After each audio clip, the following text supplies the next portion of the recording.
À la conquête de l'espace, en route vers cette sphère lumineuse qui depuis... L'univers intersidéral. Depuis des milliers d'années, l'homme cherche à percer les mystères de son immensité. Télescopes, navettes spatiales, sondes, l'homme a tout tenté.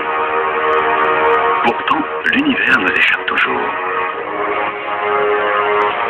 Embarquez avec nous pour un voyage à travers l'inconnu, dans les profondeurs de l'infini, toujours plus haut, toujours plus loin, en quête de réponses.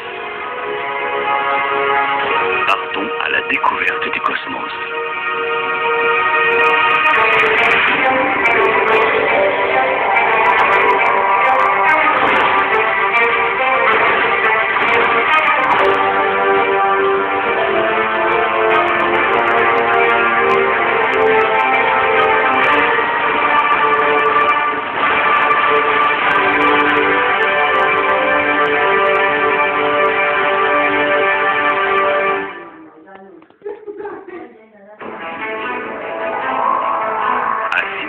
Kilomètres de notre Terre.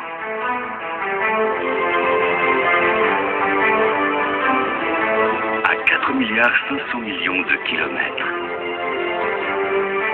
Alors que nous traversons l'orbite de Pluton en route vers la Terre, une question demeure.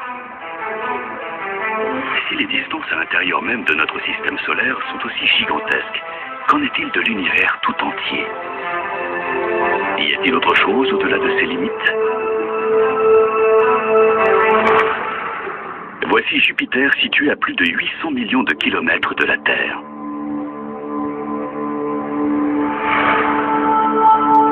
Une ceinture d'astéroïdes se trouvant à plus de 278 millions de kilomètres. Mars, la planète la plus proche de nous. Comme ancrée dans nos âmes, cette soif d'exploration n'a jamais quitté l'homme. Cette soif d'aller toujours plus loin, à la découverte des confins de la connaissance et de la compréhension humaine. En 1962, le célèbre discours du président américain Kennedy sur la quête de la Lune incarne parfaitement cette volonté farouche. Well, space is there, and we're going to climb it. And the moon and the planets are there. And new hopes for knowledge and peace are there. And therefore, as we set sail, we ask God's blessing on the most hazardous and dangerous and greatest adventure on which man has ever embarked. 7 ans plus tard, durant l'été 1969, la fusée Saturne V voit le jour. À l'époque, c'est la plus puissante jamais conçue par l'homme. Sa taille équivaut à un immeuble de 36 étages. Elle envoie 3 hommes à la conquête de l'espace, en route vers cette sphère lumineuse qui, depuis toujours, permet à l'homme de mesurer le temps qui passe. La Lune.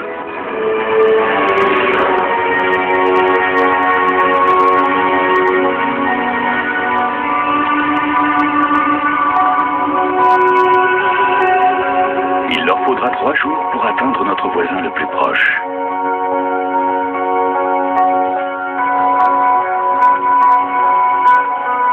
Pendant ce temps-là, sur la Terre, des millions de personnes retiennent leur souffle, à chaque minute qui conduit les 3 astronautes toujours plus loin dans l'espace. Une mission qui incarne à elle seule des millénaires de rêves et d'aspirations.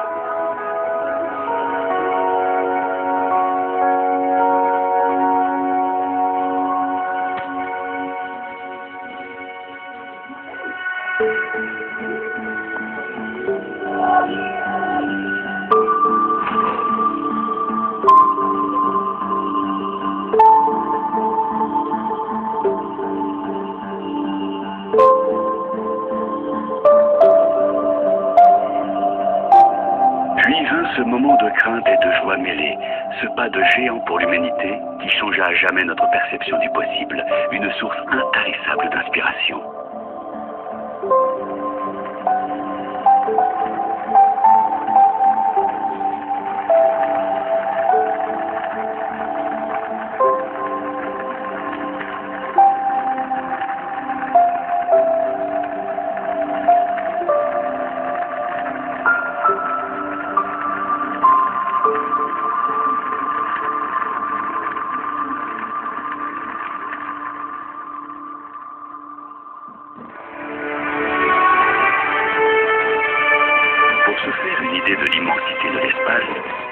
par les deux endroits de l'univers les plus importants pour notre planète bleue.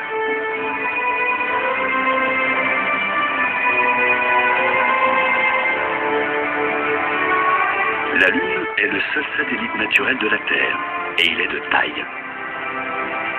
Environ un quart du diamètre de la Terre, ce qui fait d'elle la 5e plus grande lune du système solaire. Elle est si grande et si proche de nous que son influence gravitationnelle est énorme. Elle agit sur les marées et stabilise la Terre. La Lune se trouve à environ 385 000 km de la Terre, mais à l'échelle de l'espace, elles sont comme l'une au-dessus de l'autre. Et si la Lune était une balle de tennis située juste avant la ligne des 3 points d'un terrain de basket,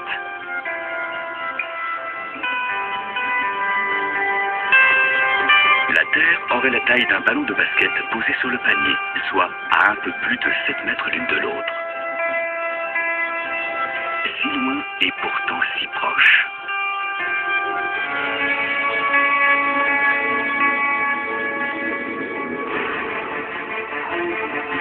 Sans la force gravitationnelle de la Lune, la Terre s'inclinerait naturellement et sortirait totalement de son axe, au lieu d'osciller très modérément. En cas de trop forte inclinaison, la lumière du Soleil ne réchaufferait plus la Terre de la même manière, et cela entraînerait une autre répartition des couches de glace entre les deux pôles et sur le reste de la planète. Notre climat à l'équilibre si fragile en serait totalement bouleversé.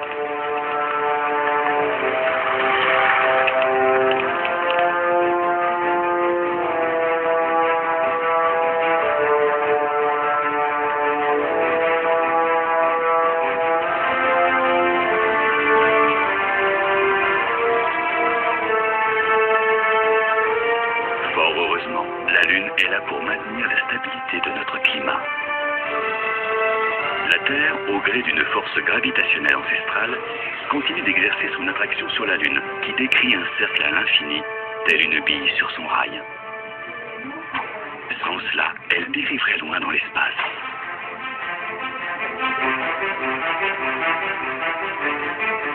Malgré les apparences, la Lune voyage autour de la Terre à plus de 3105 km/h, soit plus vite qu'une balle de pistolet propulsée à grande vitesse. Pourtant, lorsqu'on l'observe de la Terre, elle semble totalement immobile.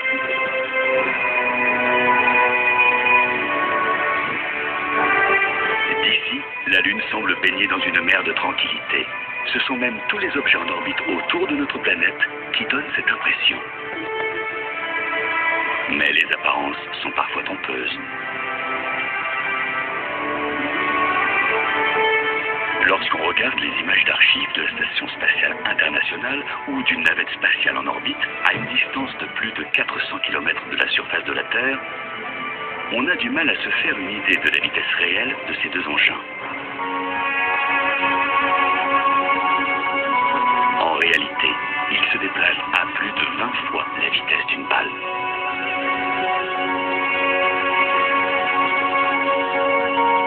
Les spationautes à bord de la Station spatiale internationale peuvent admirer un lever de soleil toutes les 90 minutes.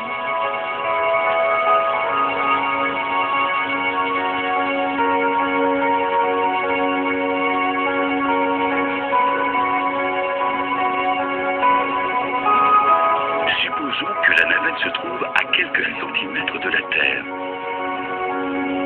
Que donnerait de ce nouveau point de vue une vitesse de plus de 27 000 km/h à l'œil nu?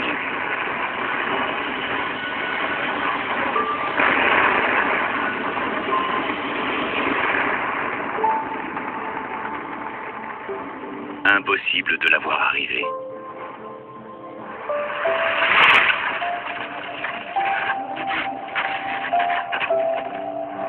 Seul le bruissement de son passage à plus de 8 km/s se ferait entendre.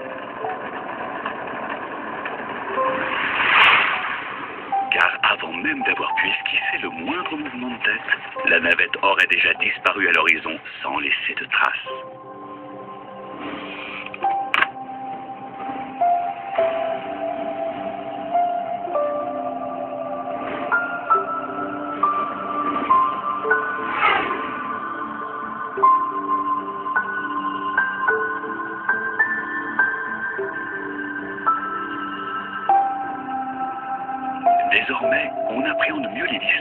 l'univers et on comprend mieux pourquoi il n'a fallu que 3 jours pour rendre visite à la planète la plus proche de notre Terre. Mais il est temps de poursuivre notre route plus avant dans l'espace, à la découverte de ce géant de lumière, situé à quelques 150 millions de kilomètres de la Terre. Le Soleil.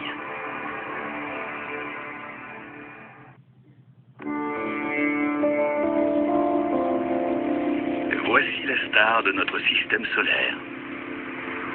Sans lui, la Terre et la Lune ne seraient qu'amas sombres et glaciales de rochers, dérivant inlassablement dans l'espace.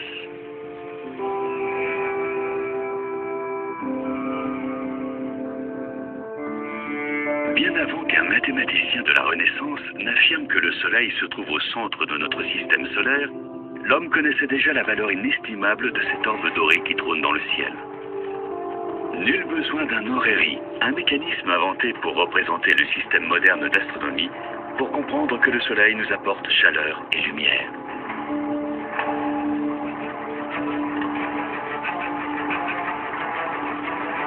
Notre galaxie est constellée d'étoiles, et le Soleil en est la plus importante, tout du moins pour nous.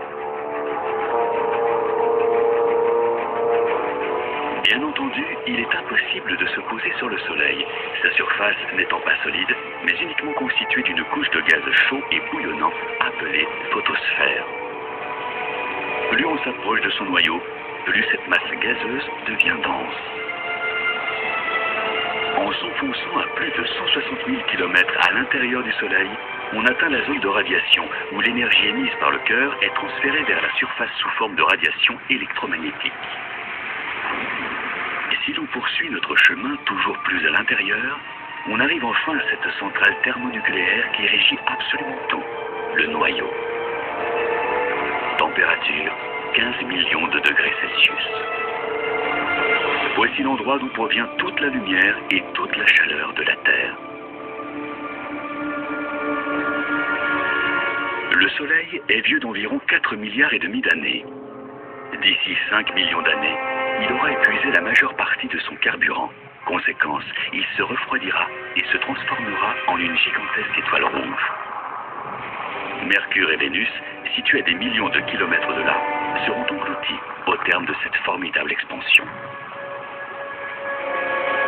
Mais quelle est exactement la taille de cette boule incandescente de chaleur? À l'échelle de notre système solaire, c'est la plus grande chose qui soit.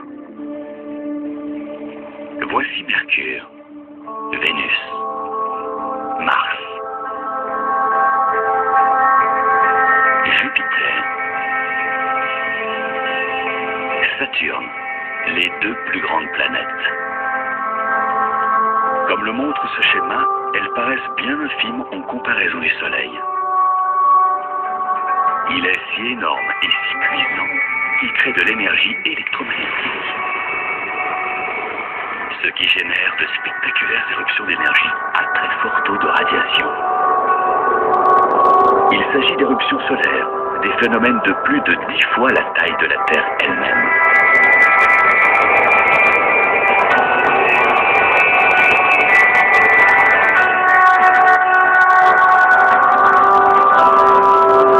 Si vous décidez de faire le tour de la Terre en avion, vous êtes sûr de vous embarquer pour un long voyage.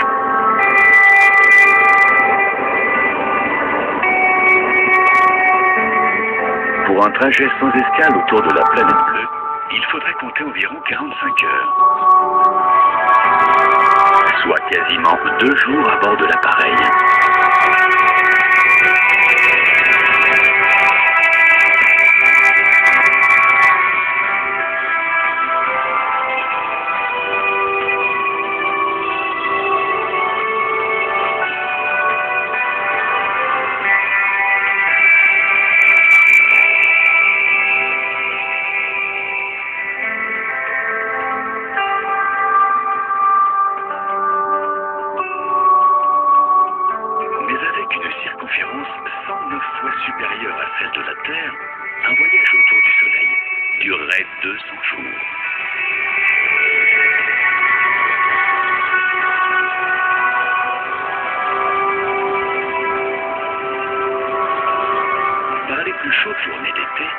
peut sentir la chaleur du soleil sur notre visage. Pourtant, celui-ci se trouve à 150 millions de kilomètres.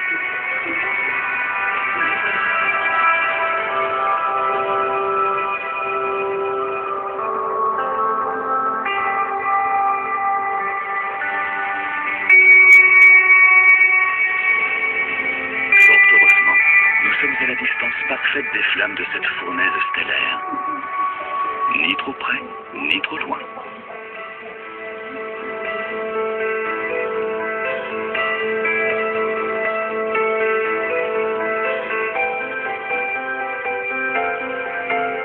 Si le soleil s'arrêtait brusquement de briller, il faudrait exactement 8 minutes pour que les répercussions sur Terre soient visibles.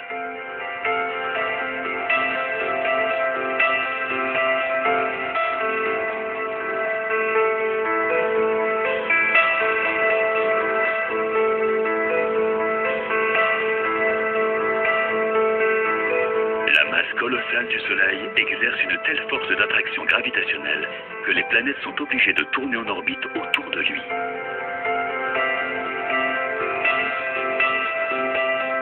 Sur les échelles proposées dans bon nombre de schémas, il est totalement impossible de se rendre compte des distances réelles qui séparent les planètes de l'astre lumineux. Des distances exceptionnelles.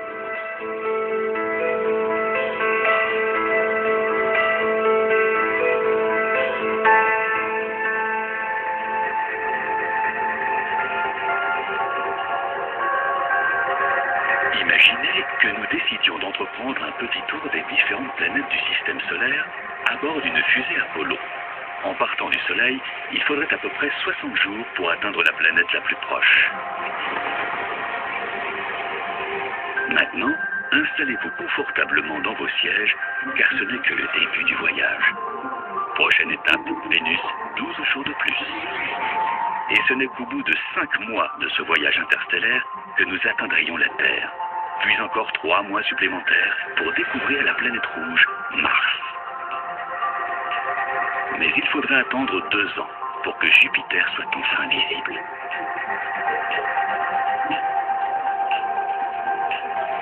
Et encore 2 ans de plus pour Saturne, puis 4 si vous voulez avoir la chance de voir un jour la planète Uranus. Pour Neptune, deuxième planète la plus éloignée du Soleil, il faudrait encore compter 13 années supplémentaires. Et enfin 18 ans de plus pour atteindre notre destination finale, Pluton, situé à plus de 6,5 milliards de kilomètres du Soleil. Comme vous l'avez compris, notre système solaire est immense. Pourtant, ce n'est qu'un vulgaire grain de sable au milieu de la galaxie.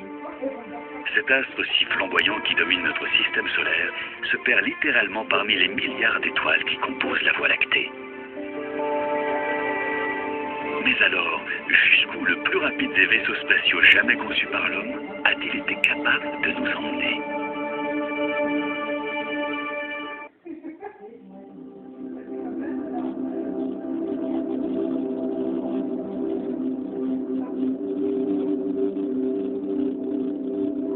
Après ce long périple qui nous a conduits du Soleil aux planètes les plus éloignées, on se fait une meilleure idée de la distance entre chaque corps céleste.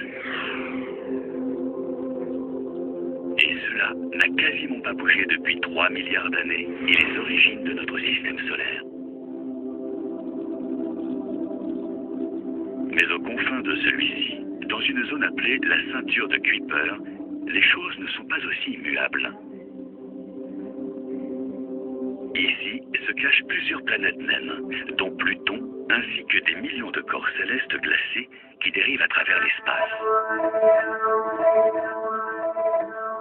En majorité, des restes de planètes glacées qui datent de la formation de notre système solaire. Il y a plus de 4,5 milliards d'années.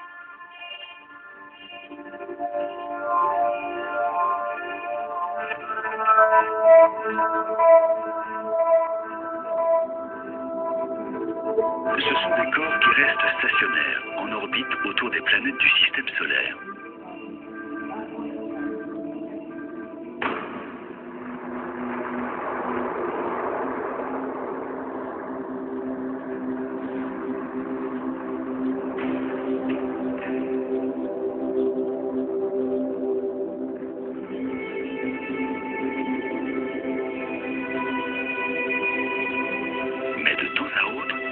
turbulences gravitationnelles engendrées par Neptune ou Uranus font dévier ces sortes de blocs de glace de leur orbite d'origine et les envoient dans le système solaire interne sous forme de comètes à courte période.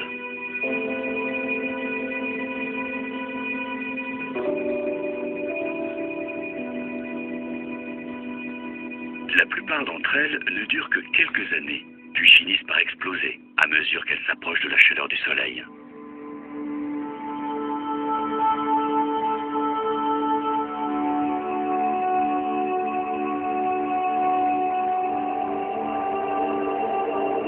Cette même chaleur qui provoque l'évaporation des couches externes de ces corps glacés, laissant échapper du gaz et de la poussière.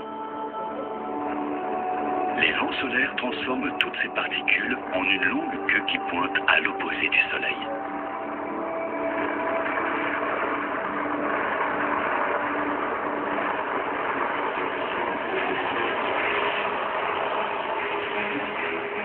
En 1977, la NASA envoie 2 sondes spatiales, Voyager 1 et 2. Elles filent à travers l'espace à une vitesse de 56 000 km/h. Soit 2 fois la vitesse d'une navette spatiale en orbite.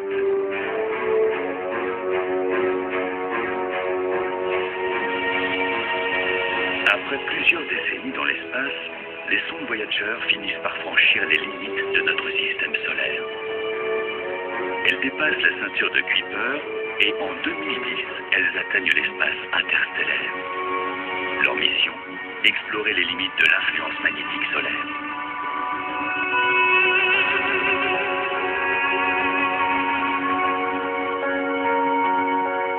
Au-delà de la ceinture de Kuiper, à la frontière du royaume du Soleil, s'étend un vaste ensemble sphérique appelé le nuage d'or.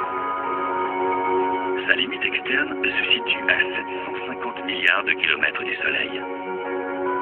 Voici la structure glacée qui enveloppe notre système solaire, l'endroit même où les comètes aux orbites plus longues tirent leurs origines.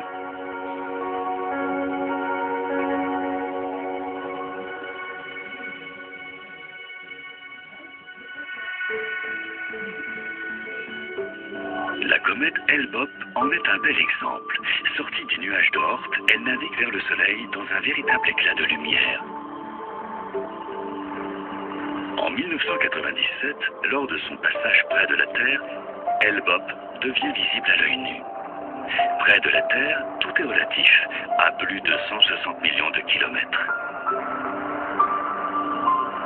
La dernière fois qu'elle s'est approchée aussi près de nous, c'était il y a 4200 ans. La Grèce antique et l'Empire romain n'avaient pas encore vu le jour.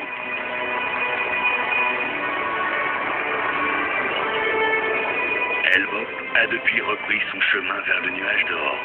De retour à son état glacé, sa longue queue brillante n'illumine plus l'espace. Elle ne sera sans doute pas de retour avant plus de 2400 ans.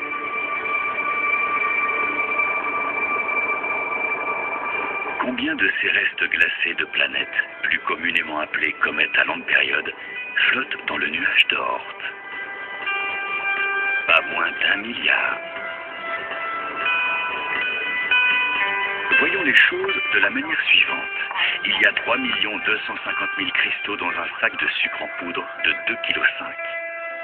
Il faudrait 325 000 de ces mêmes sacs pour faire 1 billiard de cristaux de sucre.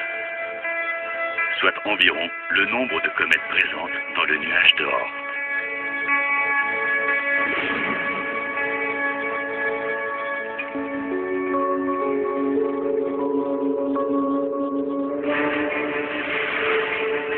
Le nuage d'Oort est si vaste qu'il s'étend sans doute jusqu'à un tiers de la distance qui nous sépare de Proxima du Centaure, l'étoile la plus proche de nous après le Soleil.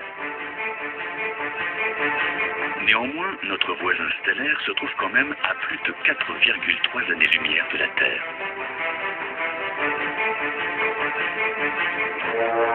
Pour atteindre ne serait-ce que le début du nuage d'Oort, il faudrait que les sondes Voyager poursuivent leur chemin pendant 1500 ans.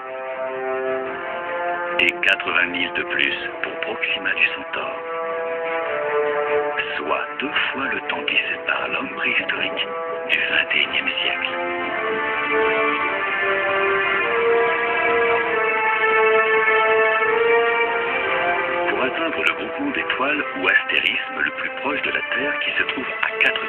3 années-lumière de la Terre, il faudrait parcourir une distance de plus de 40 milliards de kilomètres. Pour une telle entreprise, seul un vaisseau spatial capable de transporter plusieurs générations d'explorateurs parviendrait au bout du voyage. Un vaisseau de la taille d'une ville.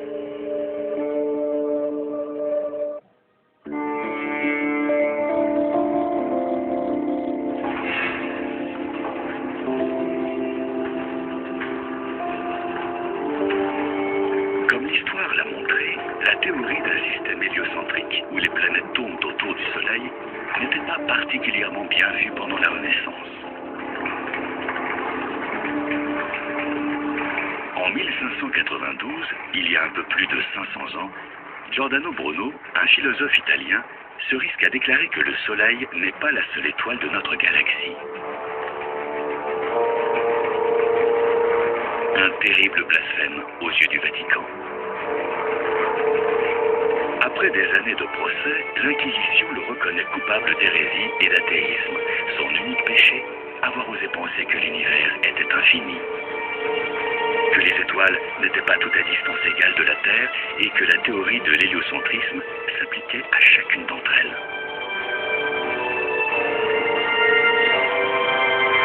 Bruno paiera ses idées de sa vie. En l'année 1600, il est brûlé vif.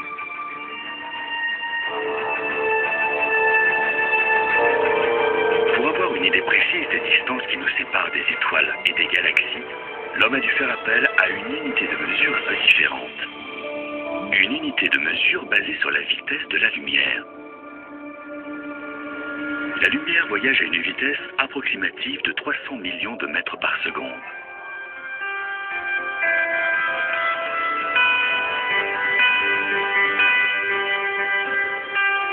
Si nous propulsions un jet de lumière de la Terre à la Lune, soit 384 400 km, il lui faudrait moins d'une seconde et demie pour atteindre son but.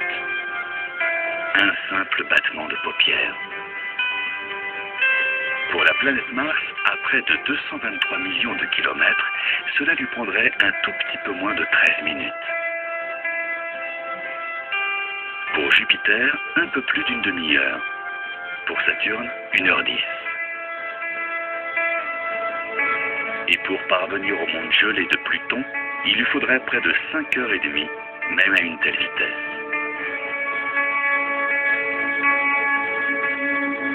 Mais une fois les limites de notre système solaire franchies, les distances augmentent à l'infini. Il faut donc passer à une nouvelle unité de mesure, les années-lumière. Comme son nom l'indique, elle se base sur la distance parcourue par la lumière en un an. Proxima du Centaure, par exemple, l'étoile la plus proche de nous après le Soleil, se trouve à 4,2 années-lumière de nous, soit plus de 40 milliards de kilomètres. Mais pourquoi s'arrêter là? Chaque semaine, les astronomes découvrent aux confins de l'espace toujours plus de nouveaux mondes, les exoplanètes.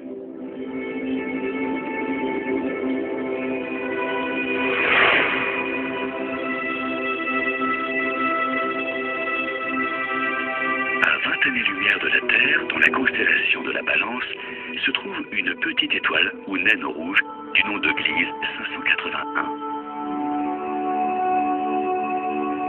Selon les scientifiques, il est possible qu'une planète du type de la Terre soit en orbite autour d'elle.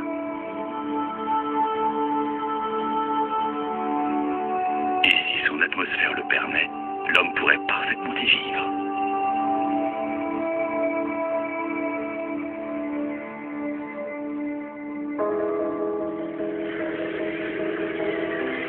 Mais comment faire pour l'atteindre?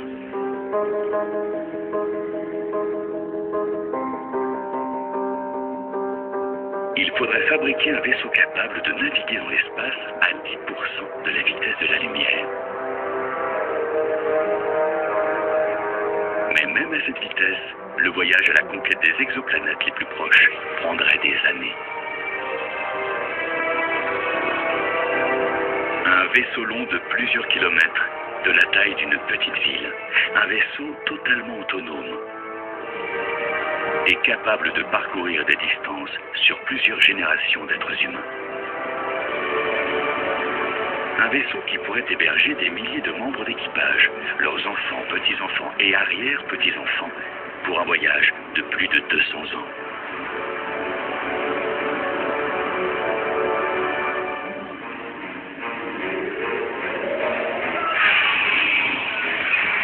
Tout comme les bâtisseurs des plus belles cathédrales du Moyen-Âge, ils seraient incapables de voir leur chef-d'œuvre achevé. Leurs arrière-petits-enfants passeraient eux aussi leur vie entière à bord du vaisseau.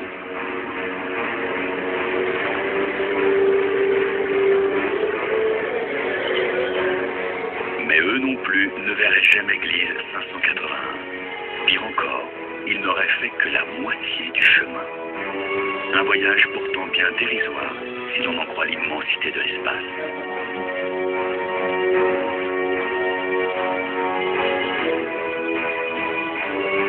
L'ensemble du système solaire s'étend sur plus de 5000 années-lumière, et ce n'est qu'une infime partie de notre galaxie. Pour couvrir une telle distance, c'est un véritable périple interstellaire qui attend l'homme à bord de cette gigantesque colonie spatiale.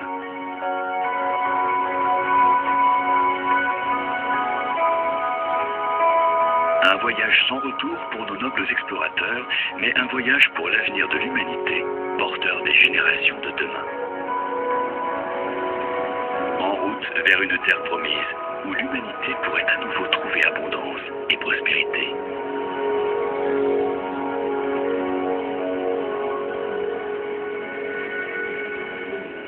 Un voyage à la conquête de l'espace infini, à des vitesses difficilement imaginables pour le commun des mortels. Sa destination finale. Un monde étrange et imaginaire dont l'homme a longtemps rêvé.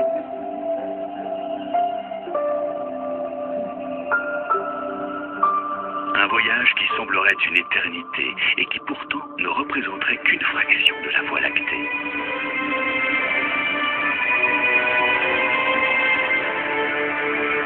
Pour avoir une chance de briser les frontières de notre galaxie et se perdre toujours un peu plus dans les profondeurs de l'espace, nous serions obligés de propulser le vaisseau à des vitesses inouïes.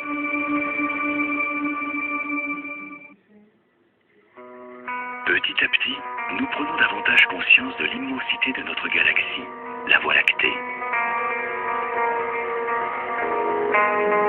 Lors des nuits les plus claires, il est parfois possible de l'apercevoir. Cet îlot de forme ovale tire son nom de cette bande à peine visible de lumière blanche qui s'étend à travers le ciel. Les points lumineux qui ressemblent à des étoiles sont en fait des groupements d'étoiles.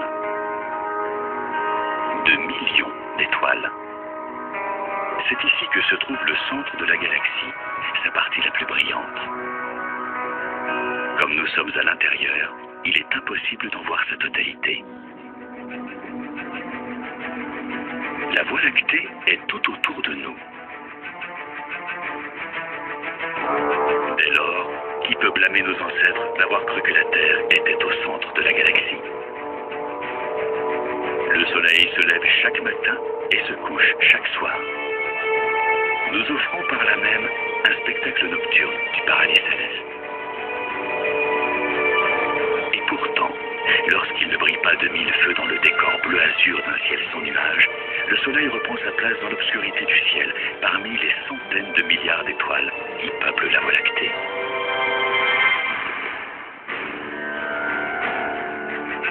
Les étoiles que l'on observe au loin sont à des milliards d'années-lumière. Une notion de lointain toute relative. Car de l'autre côté de la galaxie, c'est notre Soleil qui apparaît comme une étoile au lointain. Pour avoir ne serait-ce qu'une chance de percevoir la Voie lactée de la sorte, il faudrait être à des millions d'années-lumière. Le nombre d'étoiles, de groupements d'étoiles, les constellations, l'univers lui-même dépasse tout simplement l'entendement. Comment faire pour replacer la Terre, le Soleil ou même le système solaire dans ce gigantesque tableau? C'est tout bonnement impossible. La Voie lactée est épaisse d'un millier d'années-lumière, son diamètre de plus de 100 000. Alors, comment se faire une idée plus terrestre d'un tel espace? Il suffit de faire la conversion. 1000 années-lumière correspondent en gros à 964 trillions de kilomètres. Est-ce plus clair pour autant? Envisageons cela d'une autre manière. Imaginons que vous ayez devant vous un crayon et une longue bande de papier, et que vous ayez le temps d'y inscrire 964 trillions de caractères. Par exemple, les 11 symboles des planètes de notre système solaire sans chiron.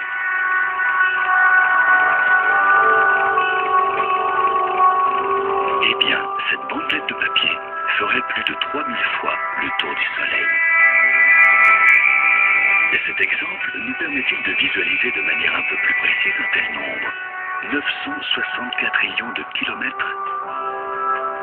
L'immensité de la Voie lactée? Rien n'est moins sûr.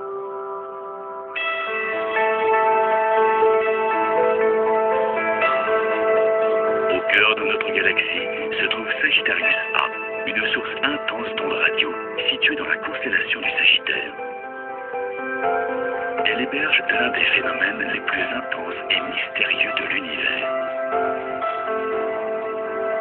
Un trou noir supermassif, un phénomène d'une rare violence. Ici, la gravité est si forte que même la lumière ne peut y échapper. Les trous noirs présents dans les galaxies spirales, comme la Voie lactée, sont totalement invisibles. Mais les scientifiques sont capables de les déceler en observant le comportement des étoiles environnantes, invariablement attirées par ces derniers. Juste avant de se faire engloutir, elles émettent d'énormes quantités de radiation.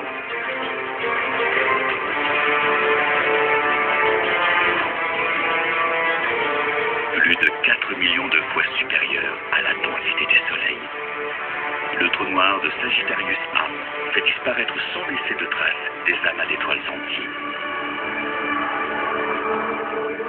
Ici, le temps et l'espace tels que nous les connaissons cessent d'exister.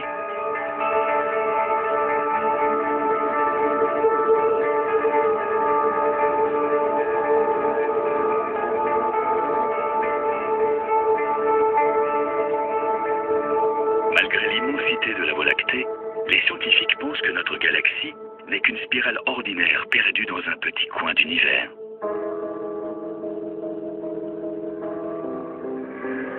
Supposons que notre vaisseau spatial intergénérationnel puisse embrasser un jour la vitesse de la lumière.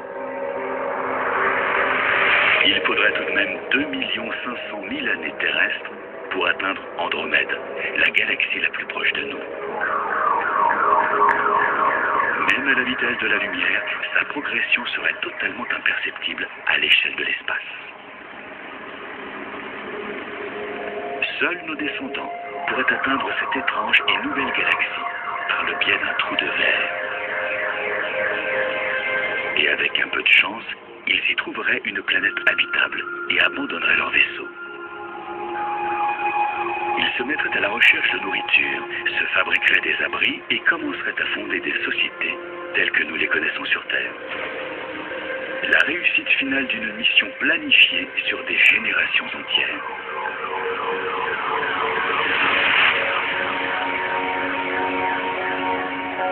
Imaginez-vous débarquer dans ce nouveau monde, une planète aux conditions similaires à celles de la Terre, mais qui abrite peut-être des formes de vie inconnues. Une planète où l'évolution aurait pris un chemin différent. Pour l'instant, ce n'est bien sûr qu'un rêve, mais il n'y a pas si longtemps, c'est aussi ce qu'on disait de la Lune.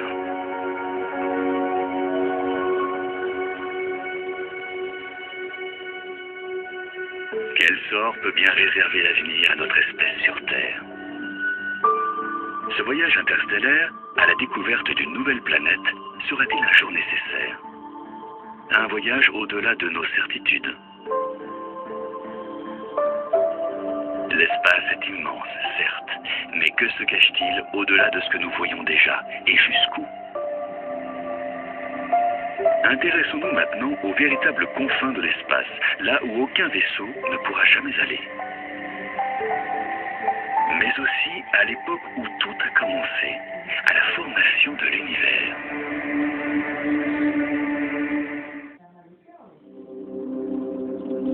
En 1923, un jeune astronome du nom d'Edwin Hubble travaille à l'observatoire de Mount Wilson, en Californie. Un jour, il pense tomber par hasard sur la nébuleuse d'Andromède.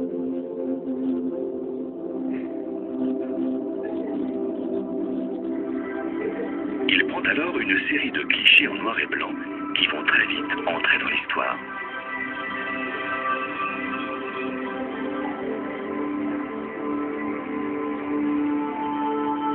Il ne le sait pas encore, mais le scientifique vient tout simplement de faire l'une des plus grandes découvertes du XXe siècle. Andromède n'est pas un groupement d'étoiles à l'intérieur de la Voie lactée.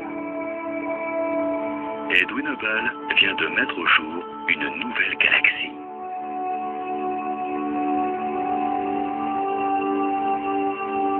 Reste désormais à savoir combien d'autres se cachent au-delà de la Voie lactée.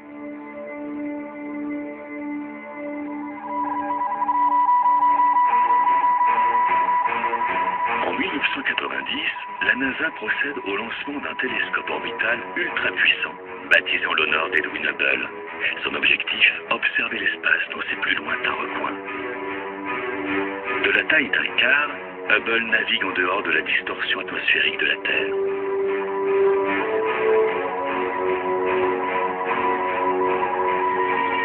En un peu plus de 20 ans d'existence, il a déjà relevé et transmis les images plus étonnantes et instructives qu'il nous ait été donné de voir. La nébuleuse de la Lyre dans la constellation du même nom. Les gigantesques amas d'étoiles entourées de gaz rayonnants. Les restes de l'explosion d'une grosse étoile. La galaxie du tourbillon.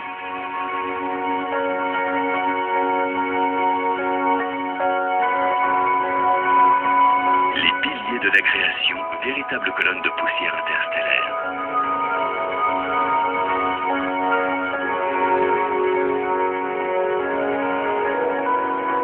Des astérismes présents dans les galaxies naines les plus proches comme les plus lointaines.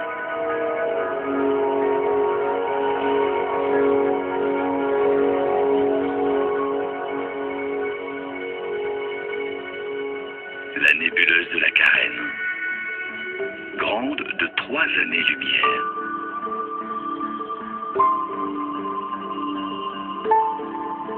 Les galaxies spirales à 30 millions d'années-lumière de la Terre.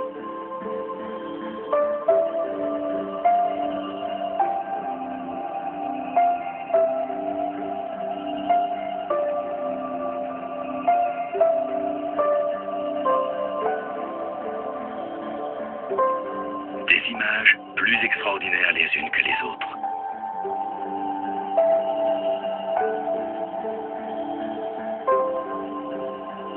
Mais il y a une image prise par Hubble sur une période de 4 mois pendant l'année 2003 qui représente une avancée capitale, au même titre que la découverte par Edwin Hubble en 1923 de la galaxie d'Andromède.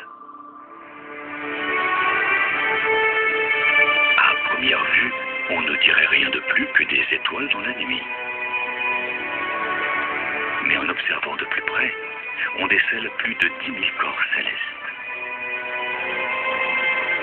Pas d'étoiles, ni de système solaire ou même de groupement d'étoiles.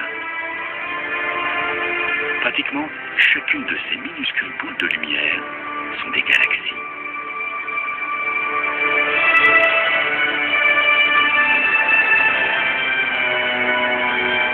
Les astronomes ont baptisé cette image Ultra Deep Field, le champ ultra profond. Le plus exceptionnel dans la découverte de ces 10 000 galaxies, c'est que l'image prise par le télescope Hubble ne compte que pour 1/124 millionième de l'ensemble du ciel.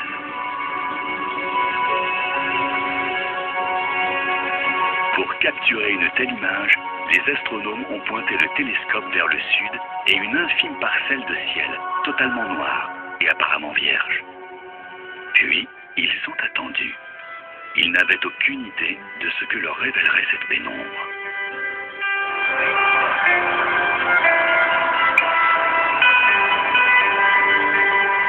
se faire une meilleure idée du point de vue d'Hubble, imaginez que vous êtes un spationaute flottant dans l'espace et que vous teniez un crayon à bout de bras.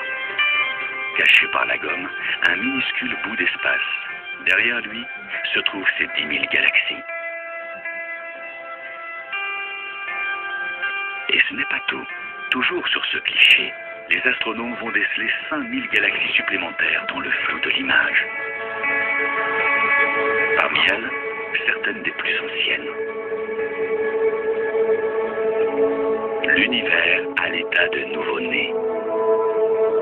La lumière de ces galaxies nous propulse à plus de 13 milliards d'années-lumière en arrière, soit quasiment à l'époque du Big Bang.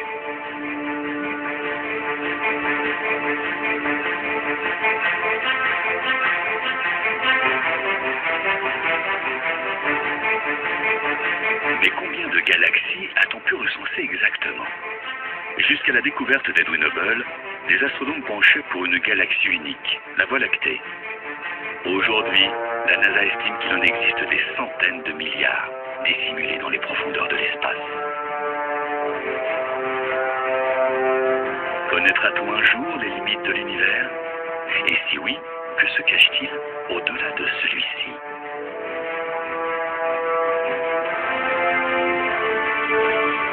Tout le monde espère qu'un jour nous serons capables de découvrir les secrets d'un univers aussi complexe que démesuré.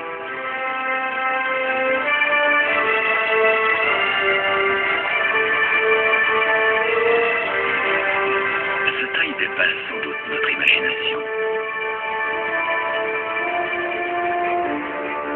Nous étanchons peu à peu cette soif d'exploration. Nous approchons petit à petit de l'ultime connaissance, pour un jour peut-être percer définitivement les mystères de l'univers.